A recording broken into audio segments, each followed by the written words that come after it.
பாப்பா பார்த்திங்கன்னா ரொம்ப நாளாக நான் டான்ஸ் கிளாஸ் போகணுமா ஜாயின் பண்ணி விடுங்கன்னு சொல்லிகிட்டே இருந்ததுங்க. ஆனால் கொஞ்சம் வேலையாக இருந்ததுனால எங்களால் கூட்டிகிட்டு போய் விட்டு வரத்துக்கு மறுபடியும் அந்த டைம் கொஞ்சம் செட் ஆகாதனால இருந்தது. ஏன்னா ஸ்கூல் முடிஞ்சு 4:30க்கு வீட்டுக்கு வந்து மறுபடியும் 5 ஆட்டம் டியூஷனுக்கு போயிட்டு வரதுக்கே 8 ஆயிடுச்சு. அந்த கேப்பில் நம்ம எப்படிடா டான்ஸ் கிளாஸ் கம்ப்ளீட் பண்ணுறதுன்னு யோசிச்சுட்டு இருந்தேன்.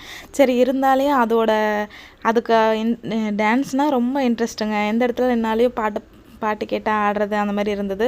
சரி ஓகே, அது ஆசைப்படியே சரி கொஞ்சம் நாளைக்கு போகட்டும் அப்படின்னு ஜாயின் பண்ணலான்னு சொல்லிட்டு இங்கே பக்கத்தில் இருக்க டான்ஸ் கிளாஸு போய் ஒரு 2 டேஸாக விட்டு பார்த்தேங்க. ஆனால் கொஞ்சம் எனக்கு டைம் கூட்டிகிட்டு போகிறதுக்கு செட் ஆகாதனால ஒரு 10 டேஸ் வெயிட் பண்ண சொல்லியிருக்கேன்.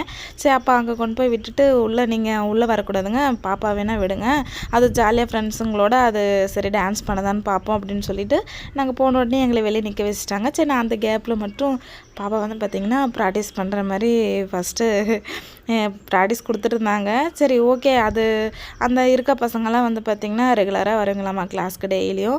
பாப்பா மட்டும் கொஞ்சம் ஷையாச்சு ஒரு மாதிரி.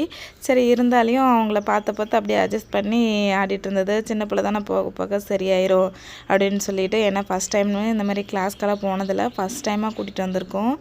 பாப்பாவுக்கு கொஞ்சம் பதட்டமாக தான் இருந்தது. அதுக்கப்புறம் நாங்கள் எவ்வளோ நேரம் வெயிட் பண்ணுறது அப்படின்ட்டு வெக்கத்தை விட்டுட்டு கேட்டுட்டோம். நாங்களும் கொஞ்சம் உள்ளே வந்து உட்காரோம், உள்ளே உட்காந்துட்டு நாங்கள் பார்க்காம போக மாட்டோம் அப்படின்னு அவங்கக்கிட்ட சொல்லிட்டோம். அப்புறம் சரி என்ன பண்ணுறது, எப்படியா இருந்தாலும் அவங்க டோர் ஓப்பன் பண்ணி பார்க்குறாங்களேன்ட்டு சரி வாங்க உள்ளே அப்படின்னு சொல்லிட்டு எங்களையும் உள்ளே கூப்பிட்டாங்க. சரி நாங்களும் போய் கொஞ்சம் நேரம் உட்காந்து பார்த்தோம் உள்ளே.